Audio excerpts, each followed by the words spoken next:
જય માતાજી। કેમ છો બધા મિત્રો? મજામાં છો? આજે અમારે દાણા ભાઈના કાકાના એ ભજન છે, એટલે કદી ભજન તો જાતા નહીં ભજનમાં, પણ એ વાયક આવી જાય એટલે હજી ભજનમાં જવું પડશે અને ધૂમ મચાવવાની છે। આજે બધા ભક્તો ધૂમ મચાવશે ને આપણે ખાલી જોવાનું છે બેઠો બેઠો અને આનંદ લેવાનો છે। એટલે આજે પોચમ છે, પાંચમની સાંજે કથા અને ભજન બંને છે અને ત્યાં જમવાનું પણ છે। મિત્રો તમને ભજનમાં રહીશું એટલે ભજનનો આનંદ પણ કરાવશું અને મારા વ્લોગમાં ભજનનો આનંદ બતાવશું તમને।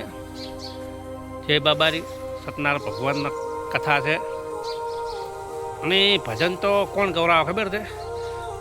જે ગરીબ લોકો હોય એ જ ભજન કરાવે ને અમીર લોકો ભજન નથી કરાવતા, કેમ કે અમને ખબર હોય છે કે પૈસો અમારો ખૂટી જશે, એટલે અમને ભગવાનના સારા એવા આશીર્વાદ મળે, એમની મનોકામના હર પૂરી કરે સત્યનારાયણ ભગવાન, ને આવા ને આવા ભજન ગૌરાવતા રહે અને સંતો અને ભક્તોને બોલાવે એટલે આપણા આંગણે સારું લાગે।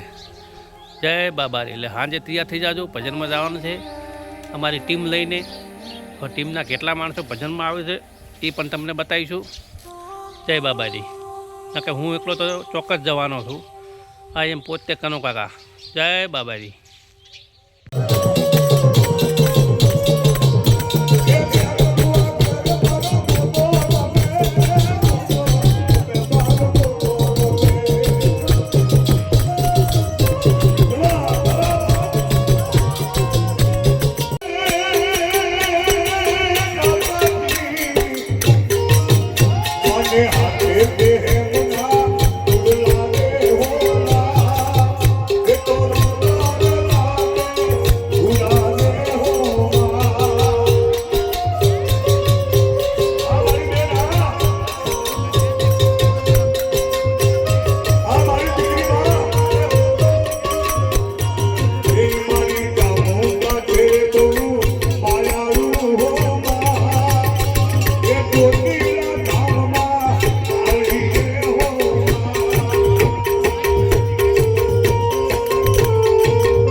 બાબારી મિત્રો, બાબુભાઈને ત્યાં ભજનમાં ચાલ, ફૂલહાર અને ચાંદલો કરીને મારું સ્વાગત કરવામાં આવ્યું છે।